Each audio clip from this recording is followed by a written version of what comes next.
Muy buenas a todos nuestros seguidores, todos nuestros escuchas. Sean bienvenidos a su programa Educando a la Comunidad. En esta ocasión tenemos como invitado nuevamente al doctor, nuestro querido doctor José Coronado. Él, ya lo conocen, él es psiquiatra, primer psiquiatra egresado del Seguro Social del país, con dos años de residencia, ¿no? De medicina interna. 2 años de medicina interna también agregados. En esta mañana vamos a estar conversando con él sobre algunos temas, algunas curiosidades, comentarios que tienen las personas por ahí, que puede ser que él les aclare las ideas y tenga una definición más concreta y precisa de lo que significa. Entonces, vamos a comenzar. Quisiera preguntarle cómo se siente en esta ocasión, cómo va la vida, todo bien. Me siento muy bien, honrado de que me hayan dado otra oportunidad de compartir en este canal de YouTube para educar a la comunidad, porque una de las funciones de nosotros los médicos no solamente es curar y tratar a los enfermos, sino también educar a la población en sentido general para que utilicen la prevención, que es la mejor medicina. Perfecto, así es, así es. El doctor González no está por hoy, soy el doctor Terrero González y voy a estar interrogando al doctor. Como primer punto, primera pregunta, quería preguntarle, ¿los enfermos mentales tienen una vida más larga que la gente normal? En sentido más callejero, se podría decir. Eso es que la gente pregunta de que ese loco, ese demente que anda por ahí y tiene muchísimos años viviendo y no le pasa nada y ni se alimenta bien y míralo como está de bien. ¿Qué se podría decir con respecto a eso? Sí, usando el lenguaje coloquial, Exacto. la gente suele decir con mucha frecuencia, no hay cosa que dure más que un loco. Claro, es un término popular porque tenemos que tener respeto por el enfermo mental Claro. y no llamarle de esa manera. Pero para que el pueblo entienda, porque es una frase que se usa con mucha frecuencia. Pues fíjate, eso es un mito. Eso no es una realidad.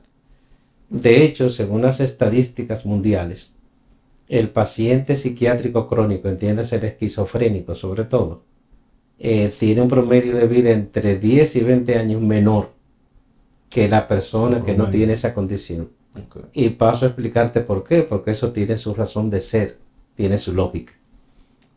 Fíjate que la persona indigente que vive en la calle tiene muchas adversidades. Por ejemplo, si viene una tormenta o una época de frío, esa persona no tiene dónde guarecerse. De tal manera que puede coger una enfermedad broncopulmonar con más facilidad. Muchas de esas personas comen de zafacones llenos de contaminantes. Es verdad que llegan a adquirir cierto grado de resistencia ante las infecciones, pero todo tiene su límite. Cuando es excesivo, llega un tiempo en que ya la defensa no puede más. Exacto. Eso en los casos más extremos. Pero en los casos ya no tan graves, por ejemplo en los que conviven con sus familiares, hay una serie de factores que también influyen negativamente. Y lo voy a decir en el orden en que me voy acordando. Fíjate que tú eres médico general y posiblemente, no sé si serás de ese grupo, pero tal vez no te guste mucho lidiar con pacientes psiquiátricos. Es un poco difícil, Da un poco de complicado, temor. sí, sí. Entonces, eso no es infrecuente. Y no solo se da en médicos generales, sino de otras especialidades. Entonces, un peligro que se deriva muy importante de ese fenómeno es que los otros médicos que no son psiquiatras suelen ver al paciente psiquiátrico que viene con esa etiqueta de una manera superficial y un tanto distante. Y una de las cosas que suelen inmediatamente predisponerse, no, eso debe ser algo psiquiátrico, se está imaginando. Entonces a ese paciente no se le toma muy en serio su parte orgánica. Y por un trato negligente y superficial puede pasar por alto una enfermedad grave que tenga. Pero suponte que se logre superar ese escollo, se haga el diagnóstico y se le ponga una dieta y un tratamiento. Vamos a poner el caso de un paciente diabético. Si ese paciente tiene su mente perturbada, es muy difícil que se adhiera con disciplina a un tratamiento y a una dieta, porque no tiene control de sus emociones ni de su pensamiento. Claro, eso. Entonces, si no tiene una persona que lo supervise, que lo guíe, la disciplina de ese tratamiento va a ser muy deficiente. Y ya eso es un factor de riesgo enorme. Imagínate tú, por ejemplo, en un diabético, en un hipertenso, que no lleve estrictamente su medicamento y su dieta, Sí. el pronóstico es sombrío con todas las complicaciones que vienen a aparecer. Va a ser negativo. Sí. Pero también no podemos dejar pasar por alto un dato real. Muchos de los tratamientos para la psicosis, o sea, los antipsicóticos modernos, tienen en sí efectos secundarios importantes. Por ejemplo, la quetiapina, la risperidona, la olanzapina, que son los más modernos, se asocian a lo que se llama el síndrome metabólico.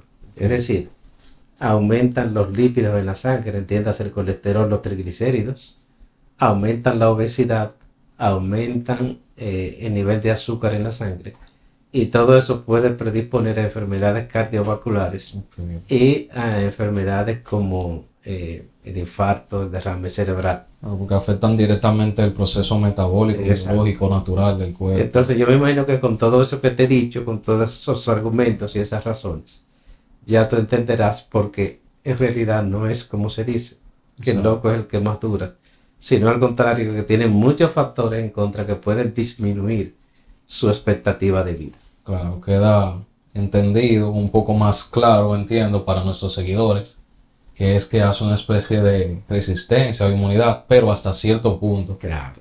Exacto. Hay que tener cuidado con eso. Además estamos expuestos a accidentes en la calle. Claro, claro. Abusos. Son muchos factores negativos, realmente.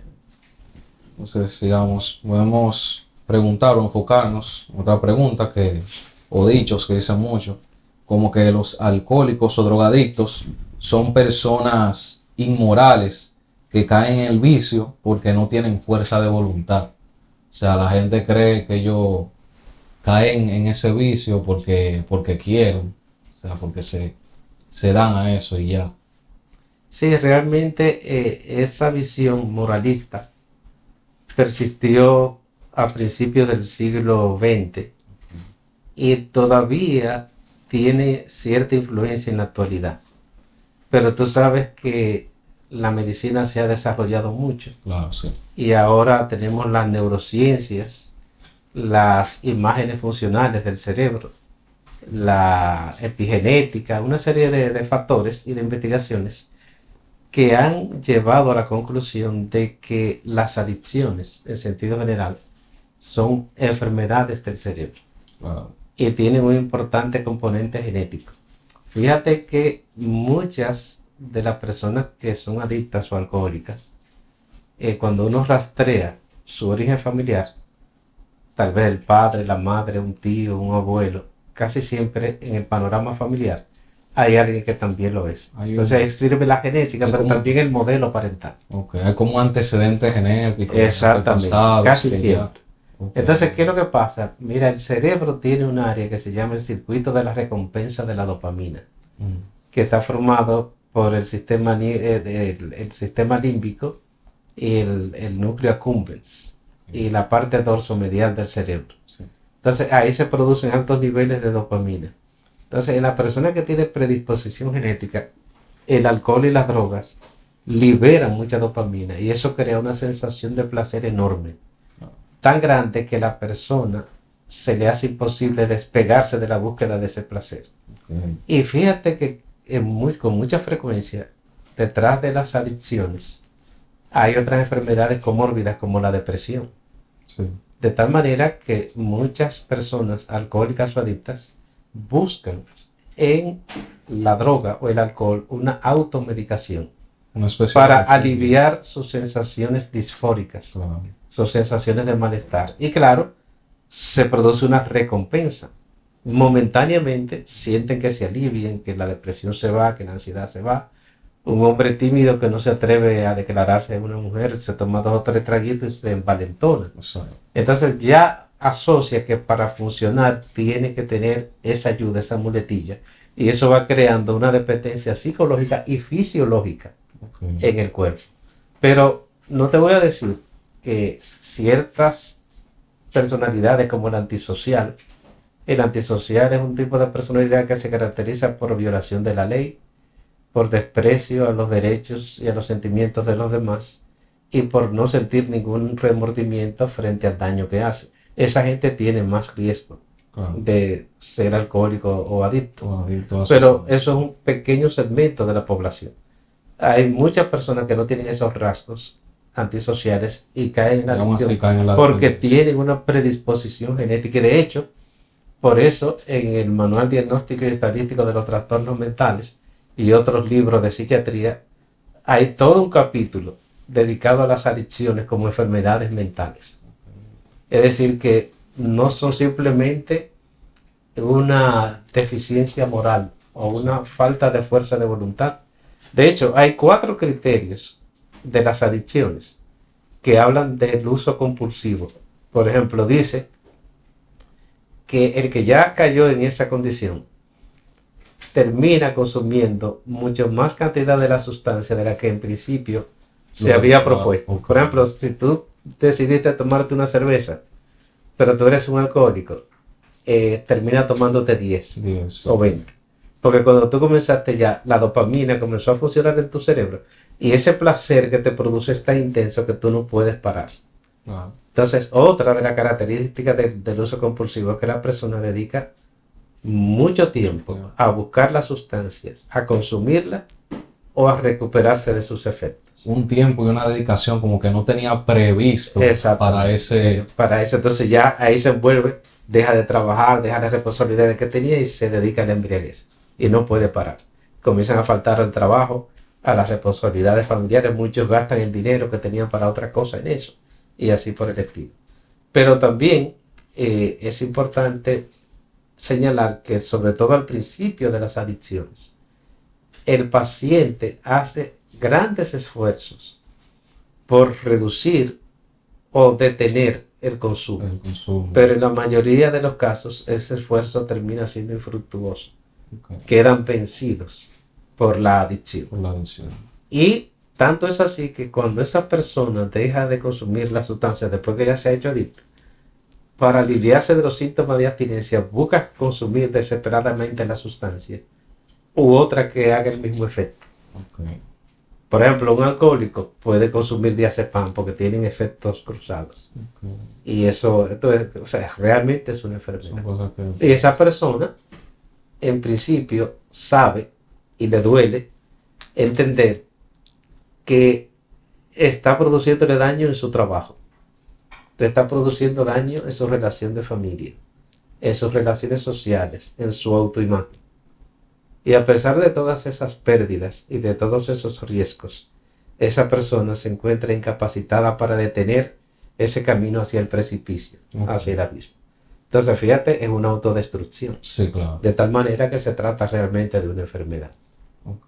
En ese mismo tono, en esa misma pregunta, ¿se puede considerar el uso de cigarrillos como una adicción, güey? Claro, porque Cigarrillos. hay 10 o 11 sustancias adictivas. Sí. Pero Entonces, es igual, puede ser que la gente lo empiece a consumir como por curiosidad o por liberar estrés exacto. y después no puede controlar el uso. Sí, entonces fíjate que mucha gente cuando está nerviosa o preocupada o está con mucho trabajo, pues tiende a fumar más, porque es una forma de automedicación. Pero nadie ignora la asociación clara, precisa y demostrada hasta la saciedad por la ciencia entre el consumo de cigarrillo y el cáncer de El pulmón. cáncer, Entre otras muchas enfermedades, pero el más notable es el cáncer de pulmón.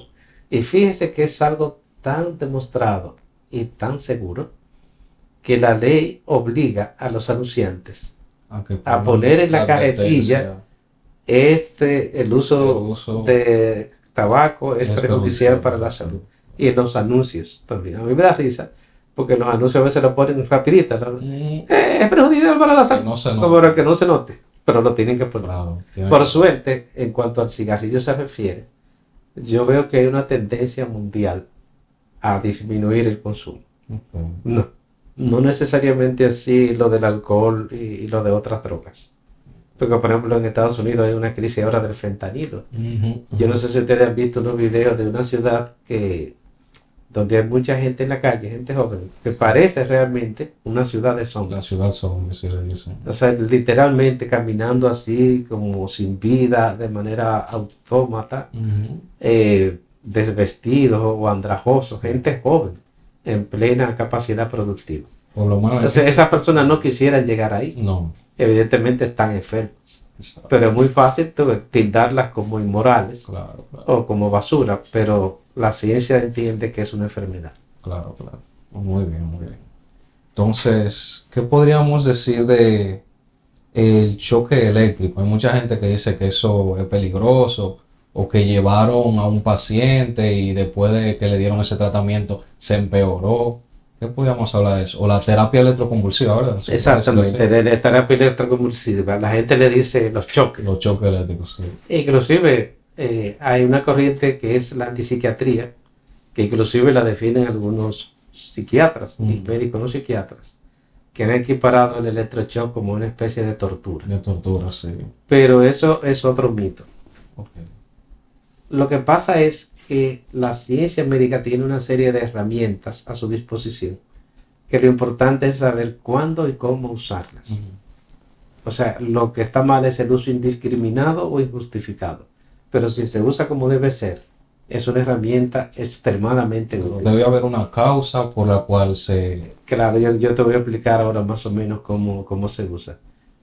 Mira, la psiquiatría maneja un intangible que es la mente humana. Y por eso es una especialidad difícil. Claro. Porque, por ejemplo, un gastroenterólogo puede mandar a hacer una biopsia del tejido gástrico, del tejido intestinal, Ujú. y ahí la biopsia le va a decir cuál es la patología precisa. Sí. Pero ¿cómo tú le haces una biopsia al alma o a la mente? Entonces, eso es en base a muchas inferencias, a muchas deducciones, y por eso no es una ciencia tan exacta, Exacto. tal vez como otras. Pero sí se ha demostrado científicamente que la terapia electroconvulsiva tiene sus aplicaciones y en buenas manos y con la adecuada indicación puede salvar vidas. Por ejemplo, es la indicación número 1 para pacientes con ideas suicidas intensas Ujú. y muy deprimidos. Ok. ¿Por qué puede salvar vidas? Bueno, por algo muy sencillo. Los tratamientos farmacológicos, o sea, de pastillas, de antidepresivos, Ujú. tienen una característica y es que son de acción muy lenta. Ok. Por ejemplo, tú comienzas un tratamiento antidepresivo hoy y los efectos terapéuticos realmente comienzan a verse generalmente después de 15 días en adelante. Ok. Y en algunos tarda hasta un mes. Entonces imagínate una persona con una idea suicida aguda, esperar el efecto de 15 días que el medicamento comience a hacer Comienza. efecto. Entonces, si tú le das sesiones de terapia electroconvulsiva a ese paciente, esas ideas pueden disolverse en 2 o 3 sesiones. Ok. Porque normalmente el electroshock se da días alternos, por ejemplo, lunes, miércoles y viernes. Y generalmente con 1 o 2 semanas de tratamiento esa persona mejora notablemente su depresión y desaparecen sus ideas suicidas. Es decir, que ese tratamiento electroconvulsivo a ese paciente Ujú. le pudo haber salvado la vida Claro. y le ahorró muchísimo sufrimiento. Pero además, el electroshock no se hace a ciegas. Eso le iba a decir, abriendo un paréntesis ahí, porque o sea, los seguidores tal vez no saben, pero el electroshock se hace en base por una máquina, ¿verdad? Entonces eso se calibra o algo para que no sufra el cerebro. Claro, claro. Mira, lo primero es que antes de dar la terapia electroconvulsiva, el paciente, y si él está inhabilitado para hacerlo, su representante legal, que es un familiar, tiene que firmar lo que se llama el consentimiento informado. O sea, ningún psiquiatra puede decir, déjame darle terapia electroconvulsiva a este Porque yo paciente, quise, sí, sí. porque yo lo decidí. No, eso tiene que tener un consenso firmado legalmente por el paciente o si no está en condiciones de hacerlo por su representante Un legal. acuerdo entre el representante y el Claro, doctor, claro. que le explique O sea, todos los riesgos. Todo, por eso se llama consentimiento informado. Exacto. Entonces, luego a ese paciente se le somete a una serie de estudios Ujú. antes de hacerle la terapia que incluye electrocardiograma, Sí. hemograma, electrolitos séricos, electroencefalograma, te dije, ¿verdad? Ujú. Y una evaluación cardiovascular. Porque, por ejemplo, el electroshock tiene varias contraindicaciones. Okay. Por ejemplo, si un paciente tiene un tumor cerebral, no se le No se puede le dar puede porque dar. aumenta la presión intracraneal y puede Es un haber riesgo. una hernia del Sí. cerebro que lo mate. Esa sería una contraindicación absoluta. Un paciente que tenga un hemangioma cerebral que aumente la presión intracraneal y vaya de alguna manera a explotar esa vascularidad y crear un accidente cerebrovascular. Entonces, a ese paciente además se le somete a una resonancia magnética de cráneo o a una tomografía antes de hacer ese proceso. Okay. Pero después que se ha hecho toda esa evaluación física que descarte cualquier riesgo para el paciente, ese paciente se le somete a una premedicación que incluye anestesia, de tal manera que el paciente no se va a dar cuenta de lo que está pasando. Okay. Y se le pone un protector bucal Protector. para evitar que se muerda la lengua. Mm. Entonces es una terapia totalmente humanizada No hay nada. y con un riesgo bajísimo. Porque fíjate, como yo te explicaba al principio de los pacientes psiquiátricos, Sí. lamentablemente la mayoría de psicofármacos tienen muchos efectos secundarios. Efectos secundarios. Pero ese medicamento, eso no es un medicamento, eso es una terapia eléctrica. O sea que ya el paciente se está ahorrando un tiempo más largo de respuesta porque evidentemente Sí. es más rápida la terapia. Una terapia más inmediata. Y no tiene ningún efecto secundario bioquímico Okay. porque no es una sustancia que entra al cuerpo. ¿Cuál es la principal consecuencia del electroshock? Una pérdida transitoria de la De memoria. la memoria. Pero no es que el paciente se va a quedar desmemoriado. Exacto. Se le olvida por de 1 a 6 meses alguna cosita y no es tampoco una pérdida absoluta. Oh, Pero se ha visto que es uno de los tratamientos más inocuos. En medicina inocuo quiere decir menos dañino. unos años. Okay. O sea que realmente, aparte de la depresión mayor con idea suicida, se utiliza en pacientes con esquizofrenia muy intensa, con delirios, alucinaciones, pacientes combativos, muy agresivos. Por ejemplo, un paciente bipolar en estado maníaco, que los medicamentos van a tardar mucho en hacerle efecto. O un paciente catatónico, que son personas que se quedan fijas en una posición inmóvil y extraña. En la terapia electroconvulsiva ha tenido mucho éxito. Y para que tú veas hasta cuánto ha avanzado la terapia electroconvulsiva, y te va a asombrar esto, está indicada en mujeres embarazadas. O sea, una mujer embarazada, deprimida, intensamente deprimida y con idea suicida, la terapia electroconvulsiva se recomienda más que los psicofármacos. ¿Por qué? Bueno, sencillamente porque ella tiene un bebé que está en formación en su vientre y las sustancias químicas que representan las pastillas puede afectar a la criatura. Por ejemplo, antes de los primeros 3 meses, en la etapa de embriogénesis, organogénesis, donde se está formando el bebé, cualquiera de esos medicamentos puede crear anomalías cardíacas, anomalías cranofaciales, retardo mental. Inclusive hay un medicamento que ya se eliminó que se llamaba talidomida, que los niños nacían sin los brazos o sin las piernas. Eso no va a pasar nunca con una terapia electroconvulsiva, porque no hay ninguna sustancia química que vaya a afectar al bebé. O sea que fíjate tú que es muy diferente al mito que se tiene de la terapia electroconvulsiva. O sea, es mucho más sana y mucho más conveniente de lo que la gente cree. Pero vuelvo a recalcar este punto como siempre se debe hacer en medicina. Todo tiene su uso, su indicación y su protocolo. Porque no es que le vamos a dar terapia electroconvulsiva a todo el mundo. Exacto. Por ejemplo, en los trastornos de ansiedad, en los trastornos de la personalidad, eso no tiene ninguna función. Okay. Entonces ahora, si usted hace un buen diagnóstico, usted estudia al paciente, usted sigue el protocolo, usted logra que le firmen el consentimiento informado y toma todas las previsiones para la seguridad de ese paciente, es un tratamiento todavía vigente y de primera línea. Ok. Muy bien, muy bien.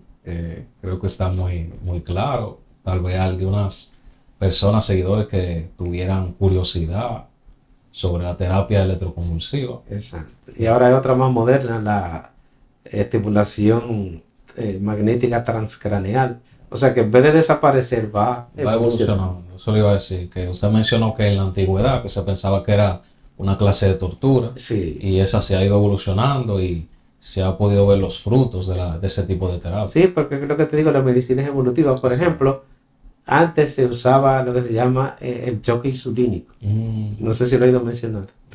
A los pacientes, aunque no fueran diabéticos, se les inyectaba una alta dosis de insulina. Se le bajaba el azúcar casi a cero y eso le producía una convulsión.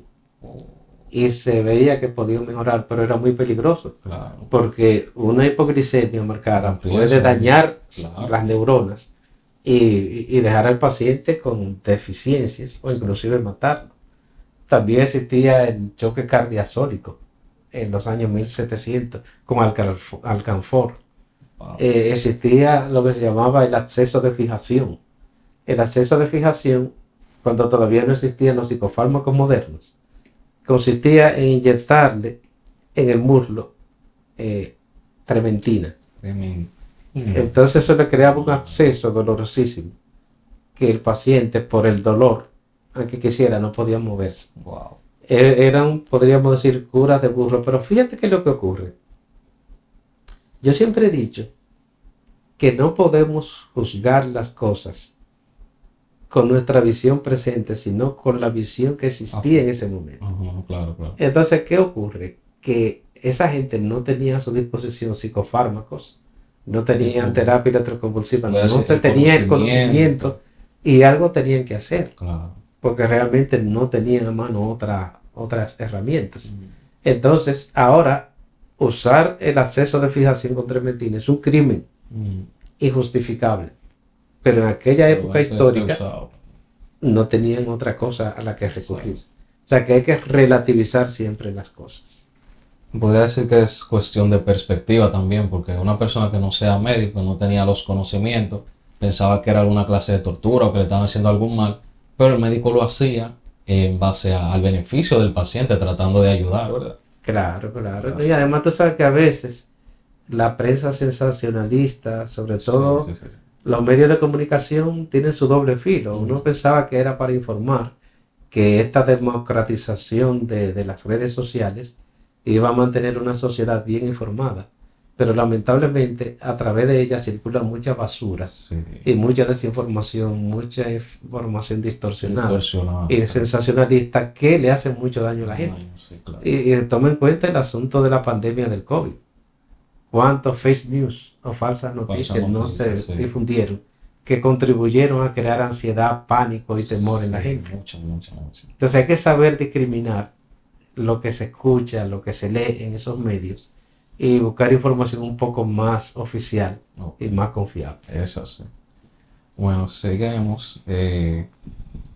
Hablando de los medicamentos, usted decía que la terapia electroconvulsiva no es tan agresiva, pero que hay medicamentos que tienen un tiempo de acción más largo. Entonces, ¿todos los medicamentos de psiquiatría crean adicción o dependencia?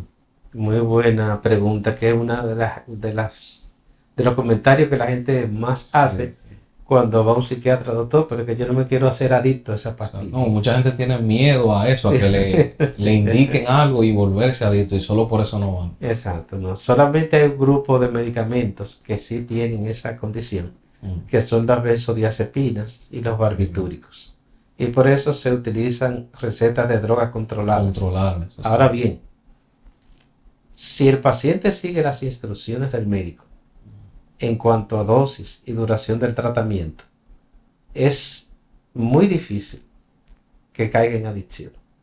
De hecho, yo tengo más de 30 años de ejercicio. Yo laboré, ya estoy pensionado en el Hospital Regional Taiwán de Asua. Yo fui el jefe de servicio allá. Como te dije, hice mi residencia en El Salvador Begotier y he trabajado en otros hospitales del interior y a nivel privado. Y en todo ese tiempo, yo nunca he visto que uno de mis pacientes se haya hecho adicto al diazepam o a ninguno de esos medicamentos. ¿Por qué? Porque uno le da la educación adecuada, le dice la dosis que tiene que usar y por el tiempo que tiene que usar. El control que tiene que llevar. Entonces, si la persona lleva ese tratamiento disciplinado y no se excede, nunca va a caer en adicción, en dependencia. Ahora, hay otros medicamentos, como los antipsicóticos y los antidepresivos, que no crean adicción. O sea, no tienen esa capacidad. Aunque siempre es bueno retirarlo de manera gradual porque hay cambio en la bioquímica del cerebro. Claro. Pero realmente no hay que tener ese temor de tomar los medicamentos de psiquiatría, de que porque te van a crear una adicción. Si tú vas a seguir las recomendaciones del especialista y lo vas a hacer de manera ordenada. Porque fíjate, ahí tenemos dos enfermedades que no son psiquiátricas, pero que son muy frecuentes. La hipertensión arterial y la diabetes mellitus.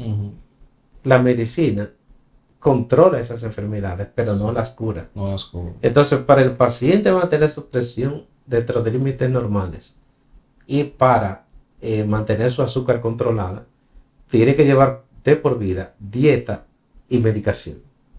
Entonces, podríamos decir entre comillas que el paciente se hace dependiente Claro. de esos medicamentos, pero es una dependencia, en este caso podríamos decir que conveniente, porque la hipertensión y la diabetes descontrolada te llevarían rápidamente a la tumba y a muchas complicaciones terribles a tu salud. Sí, sí, sí. Entonces es mucho mejor tomarte esos medicamentos, llevar una vida normal y con una mayor longevidad, y no es porque tú seas directamente dependiente, sino porque es parte inherente del tratamiento permanente que tú necesitas llevar. Sí. Abriendo un paréntesis en eso, ya que mencionó la hipertensión y la diabetes, que además de que hay que practicar la medicina preventiva, además de que cuando se le diagnostica, cuando se le encuentra esa afección al paciente, uno lo medica tal vez con hipertensivo, anticoagulante, pero uno le dice tiene que cambiar el estilo de vida, tiene que llevar dieta. Entonces, dependiendo Hacer ejercicio. hacer ejercicio. Deja de fumar, deja de beber. Dependiendo de eso, uno podría tal vez considerar retirar el medicamento. Así también podría ser con los pacientes psiquiátricos, como usted me dijo, que se le va retirando el medicamento paulatinamente. Claro, porque para eso uno le hace consulta, para ver la evolución. Sí, mejora. Es cierto que una gran parte de las enfermedades psiquiátricas, por ejemplo la esquizofrenia, el trastorno bipolar, suelen necesitar tratamiento de por vida. Sí. Pero eso no es una regla invariable. Okay. Yo tengo pacientes que han mejorado tanto, y todo psiquiatra lo tiene, no solo yo, que tú puedes hacer pruebas durante un tiempo de suspender el medicamento, sobre todo si son pacientes que tienen un núcleo de apoyo familiar muy sólido, Okay. son personas que tienen algún nivel intelectual desarrollado, son personas que están educadas sobre su enfermedad, y tú le dices a ellos y a sus familiares, al primer signo o síntoma de recaída, inmediatamente pónganse en contacto con nosotros. Okay. Y aun cuando no lleven un tratamiento fijo de medicamentos, cada cierto tiempo se les revisa en consulta para hacer una evaluación. Se puede negociar en algunos casos, tenerlo en observación sin medicación. Pero tengo que ser honesto, esas son las excepciones. La mayoría de los pacientes crónicos, esquizofrénicos y bipolares, necesitan tratamiento de por vida. Okay. Muy bien. Siguiendo con otra pregunta.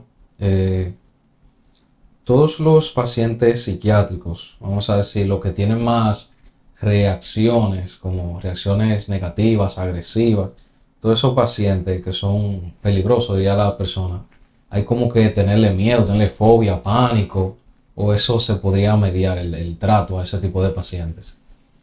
Eso también es muy importante porque tanto la población general como muchos médicos no psiquiatras y personal de salud, entiéndase, enfermeras, bioanalistas, hasta los camilleros, los porteros, Sí. le suelen tener mucho miedo cuando dice ahí viene un paciente psiquiátrico. Sí. Y la verdad es que la estadística dice que la inmensa mayoría de los pacientes psiquiátricos no son tan agresivos ni tan peligrosos como la gente cree. Por supuesto, hay un segmento de pacientes en crisis, por ejemplo, un esquizofrénico con mucho delirio de persecución, que quiere contraatacar, que oye voces que le dicen mata a fulano, o un paciente bipolar descontrolado, o un paciente bajo los efectos de drogas, que lo pongan muy violento. En esos casos sí son pacientes de cuidado y hay que tomar muchas precauciones. Pero yo te diría que la inmensa mayoría de los pacientes, por ejemplo, un paciente deprimido, un paciente ansioso, un paciente obsesivo compulsivo, algunos pacientes con personalidad pasiva como la personalidad dependiente, la evitativa, todo lo contrario, pueden ser víctimas de abusos más que abusar ellos y ser agresivos. Por ejemplo, la esquizofrenia tiene 3 etapas. La etapa prodrómica, es decir, cuando los síntomas comienzan, las primeras señales. La fase activa, donde ya eclosionan los delirios, las alucinaciones, la agitación psicomotriz. Y una etapa final que se llama la fase residual, en la que lo que es un empobrecimiento de la personalidad. Es decir, lo que se llama, por eso llaman los síntomas negativos como la anedonia, es decir, la incapacidad para sentir el placer, la abulia, es decir, falta de voluntad, la apatía, el afecto se vuelve aplanado, y son, como dice la gente, esos locos mansos, que andan en la calle hablando solos, sucios, desgreñados, pero que rara vez se meten con nadie, y que la gente se burla de ellos, y los muchachitos les tiran piedras. En muchas ocasiones. Entonces, realmente, la mayoría de las veces ellos pasan a ser víctimas, más que victimarios. No quiero decir que no hay algunos momentos y algunas enfermedades en que el paciente se torna peligroso. Y de hecho, nosotros, los psiquiatras, en una emergencia podemos llegar a sentir miedo frente a un paciente muy hostil. Y de hecho nos enseñan que el nivel de miedo que sentimos es una alarma, un indicio que nos está dando señales de la potencial peligrosidad de ese paciente. Y entonces debemos tomar las precauciones del lugar. Pero eso es la mínima población. La mayoría de los pacientes que van a la consulta de psiquiatría son pacientes pacíficos y que no te van a agredir en ninguna condición. Yo diría, o sea, haciendo una observación, depende mucho de la primera observación hacia el paciente. O sea, puede ser que llegue un paciente que traiga otro familiar o conocido y diga, no, yo estoy muy asustado porque él está hablando solo y organiza cosas. Entonces él crea que lo va a agredir en algún momento, pero uno como médico ya, haciendo la observación, puede darse cuenta que un paciente con esos rasgos pasivos, ¿verdad? Exactamente. Y que no hay ningún riesgo que tomar. La experiencia te hace la diferencia. Exacto. Muy bien. Entonces, ¿por qué los tratamientos de psiquiatría, o sea, como lo que usted mencionó anteriormente, que dura 15 días para hacer efecto, hay una razón de por qué esos medicamentos tienen un efecto tan largo de acción? Sí, mira, lo que ocurre es que los medicamentos de psiquiatría actúan sobre el cerebro. Entonces tú sabes que el cerebro está cubierto por una membrana que se llaman las meninges. La dura madre, la pía madre, ¿te acuerdas? Entonces eso constituye lo que llaman la barrera hematoencefálica. Entonces el hecho de que los medicamentos lleguen al cerebro se hace más difícil que llegar a otro órgano como el corazón, el estómago, y por tanto el periodo de acumulación necesario tarda más tiempo. Pero además, cuando ellos llegan esos medicamentos a su punto de acción en el cerebro, tienen que cambiar la bioquímica, es decir, aumentar por ejemplo los niveles de serotonina y noradrenalina en el caso de la depresión. Y bloquear los receptores de dopamina en el caso de los antipsicóticos. Entonces todos esos cambios bioquímicos del cerebro requieren tiempo para producirse, alrededor de 15 días. Por eso es que tarda tanto en hacer efecto en tratamiento. Y eso es muy importante como punto educativo para la población. No se puede desesperar. Claro, el médico, como yo dije en la otra conferencia, en la otra entrevista, tiene como una de sus funciones principales educar al paciente y a sus familiares. Claro. Porque ¿qué ocurre? Que si tú no le explicas eso al paciente y a los familiares, a la semana que no ven gran cambio, dicen, no, pero ese medicamento no le está haciendo nada. Claro. Lo dejan y se van a otro médico. Y comienzan a gastar dinero aquí, gastar dinero allá, cambian este medicamento, cambian el otro. No, y un paréntesis, podría ser peor. Usted sabe que anteriormente nuestras abuelas o madres se automedicaban con medicamentos como omeprazol o analgésicos así. Entonces, en este caso no se puede hacer eso. No. Entonces hay que, si tú educas al paciente, le dices, mira, tiene que esperar este tiempo. Usted, si lo hace disciplinadamente, va a obtener el beneficio. A mí siempre me gusta poner el ejemplo de la agricultura. Si tú cavas en la tierra un hoyo y siembran una matita, una semilla. No sé. Tú no vas a esperar que inmediatamente brote la mata y eche flores y frutos y va a tener la cosecha. De hecho, van a pasar muchos días antes de que brote algo ahí. Tú sabes que está enterrada en la tierra, Sí. pero está germinando, está haciendo su proceso. Todo tiene su tiempo. Entonces, si la persona entiende que hay que esperar un tiempo, como el que espera el producto de su siembra, pues la gente lo va entendiendo y puede perseverar en un tratamiento disciplinado. Tenemos esa parte ahí de el tiempo de efecto de los medicamentos antipsicóticos. Entonces, Y antidepresivos, y eso es la mayoría. antidepresivos. Lo que actúa más rápido son los ansiolíticos. Okay. Por ejemplo, el diazepam. Tú estás ansioso y te tomas una pastilla y ya en media hora o una hora ya tú estás más relajado. Pero los demás, por ejemplo, los medicamentos contra la manía, contra la esquizofrenia y la psicosis en general, los trastornos del estado de ánimo como la depresión o el bipolar, todo eso ya requiere más tiempo para actuar. Y ¿qué trastorno de eso es muy necesario medicar? Usted mencionó ahorita el trastorno bipolar, la ansiedad, pero también está la psicosis. Entonces, entre diferencia de eso de la ansiedad y el trastorno bipolar a psicosis, ¿qué tanta diferencia hay? ¿Qué tipo de medicamentos se podría usar?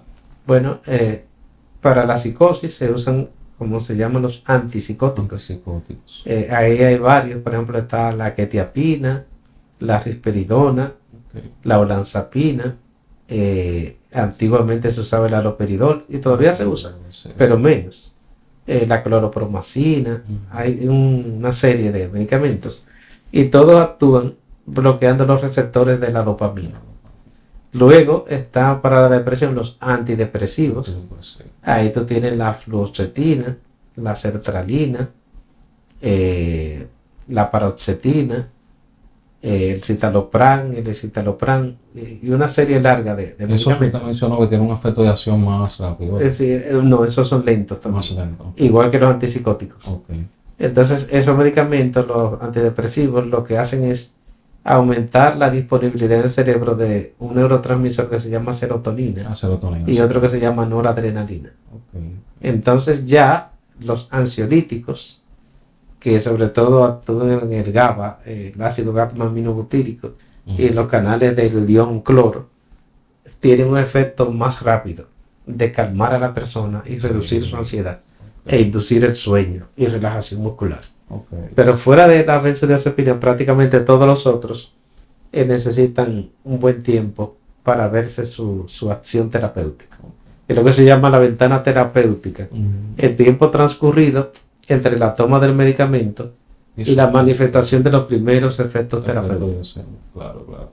Muy importante esa observación, doctor. Seguimos. Un paciente psiquiátrico, vamos a decir que tenga apoyo de sus familiares, puede volver a tener en comparación a la persona que día a día trabaja, va normal a su trabajo, un paciente psiquiátrico que tuvo una eventualidad y tuvo que estar un tiempo, o sea, alejado de la sociedad, puede volver a tener su vida normal, aunque esté medicado. La respuesta en sentido general es que sí. Okay.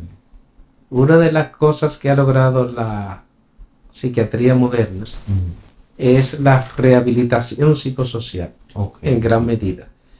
En la antigüedad, y me estoy refiriendo a la Edad Media, parte inclusive del Renacimiento, dado que no había medicamentos eficaces, ni había desarrollo de psicoterapia, ni nada de eso, el paciente psiquiátrico no tenía oportunidad. Se le consideraba como un despojo de la sociedad y se aislaban en manicomios. Por ejemplo, estaba la Salpêtrière, ese hospital muy famoso, la Bicêtre, y hubo un médico psiquiatra que sintió lástima y conmiseración por la forma en cómo se trataban esos pacientes. Vivían encadenados a grillos en las paredes. La cura que se le daba era sumergirlo, por ejemplo, dejarlo caer en un balde de agua fría. El asunto del acceso de fijación con trementina. Y muchos lo golpeaban, inclusive los domingos abrían el hospital como si fuera un circo, para que la gente del pueblo pagando dinero fuera a ver a esos locos haciendo todas sus locuras, y a reírse y a burlarse, a divertirse, porque no tenían forma de tratarlo, y claro, eran sacados de la sociedad como entes peligrosos. Entonces, con ese psiquiatra, Pinel, se comenzó a tener una visión más humanística de la psiquiatría y que el paciente se le reconociera su dignidad. Con el avance de la ciencia, en los años 50 comenzaron a aparecer los primeros psicofármacos que ya sí tenían un efecto potente sobre todas esas enfermedades que hemos estado hablando.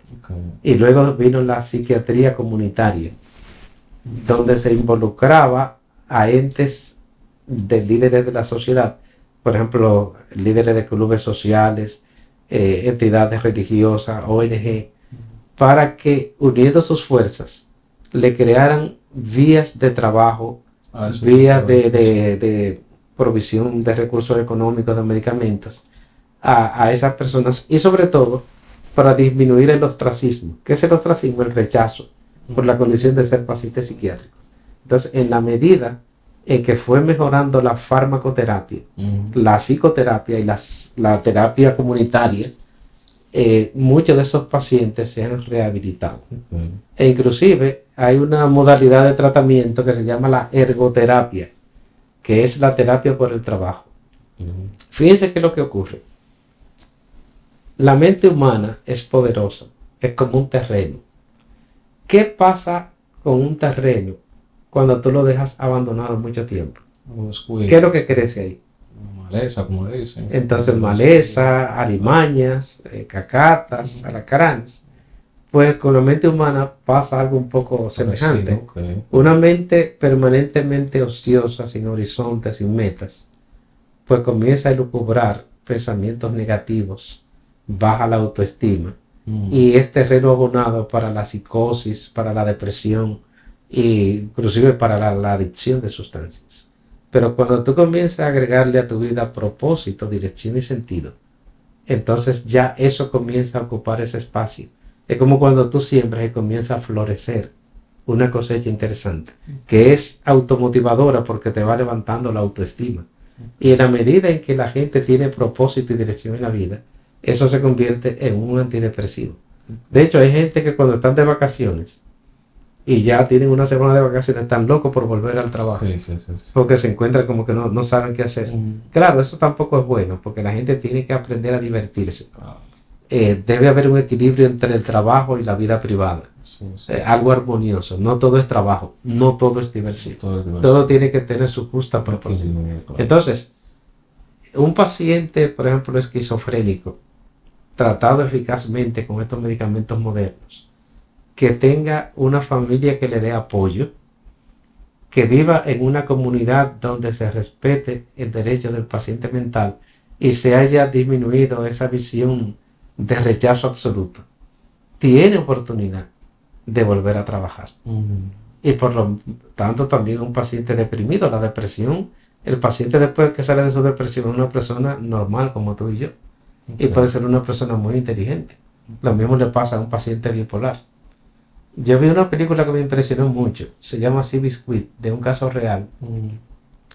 Era un caballo pequeñito que había tenido, creo que un accidente de una pierna fracturada, una batica, y lo iban a matar. Y un entrenador que también estaba desahuciado le dijo al tipo, pero ahora te la bala, dámelo a mí. Entonces un señor que era un mecenas, un hombre muy rico, que creía en las oportunidades, contrató a un jinete que tenía problema visual, veía poco de un ojo. Oye este trío: un caballo con una pata herida, un entrenador que estaba desempleado y como a la deriva, y un jinete con una limitación visual. Pues eso fue una historia real. Ese caballito, que aparentemente estaba descartado, que no había forma de que nadie le diera la oportunidad, llegó a ganarle la carrera al caballo más famoso de su época. Entonces es una historia muy bonita, porque nos indica que, como decía el tipo de la película, el hecho de que una vida esté un poco abollada no significa que no tenga valor. Entonces, un paciente psiquiátrico adecuadamente tratado, con una familia que lo apoye, con un entorno que lo apoye, puede recuperarse en gran medida. No te voy a decir que en el 100% de los casos hay algunos que son muy graves, pero son la minoría. Casi todo paciente puede llegar a algún grado de funcionalidad que le permita ser útil a sí mismo y a la sociedad. No quiere decir que haya que descartarlo totalmente. No, por supuesto que no. O sea, ¿cómo que se llama ahí que usted mencionó como el proceso de rehabilitación a los pacientes así? Rehabilitación social. Es rehabilitación psicosocial. Psicosocial. Y uno de ellos es la ergoterapia, o sea, la terapia por el trabajo, la terapia ocupacional. Okay. Porque, por ejemplo, en el hospital psiquiátrico que existía en el 28, se les enseñaba manualidades, agricultura.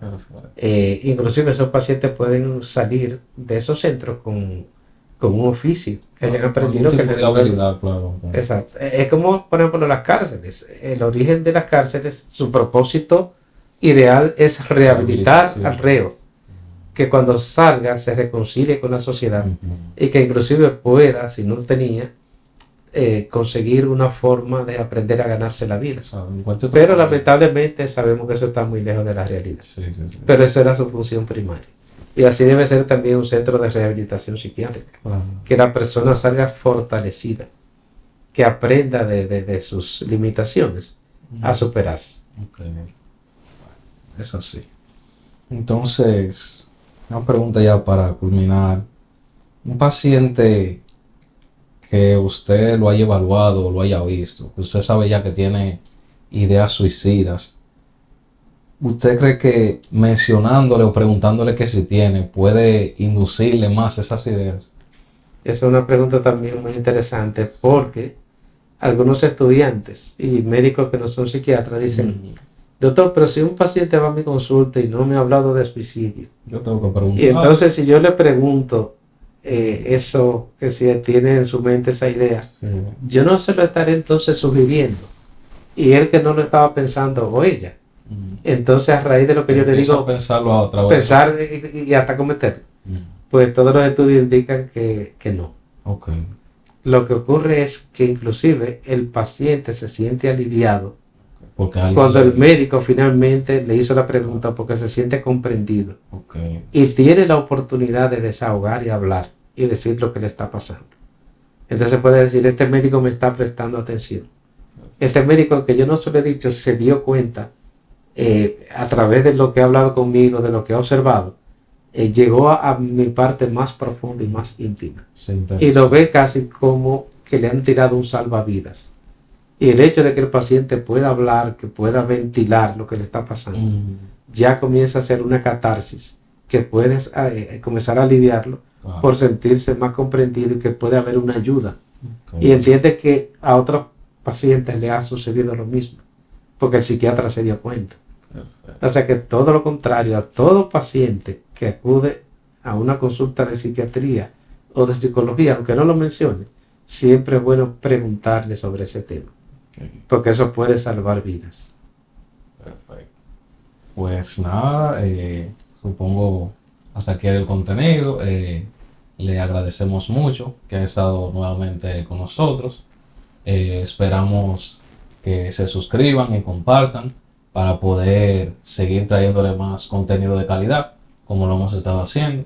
Le agradecemos mucho al doctor Coronado. Muchas gracias por invitarme. Y espero que en otra entrega pueda volver también.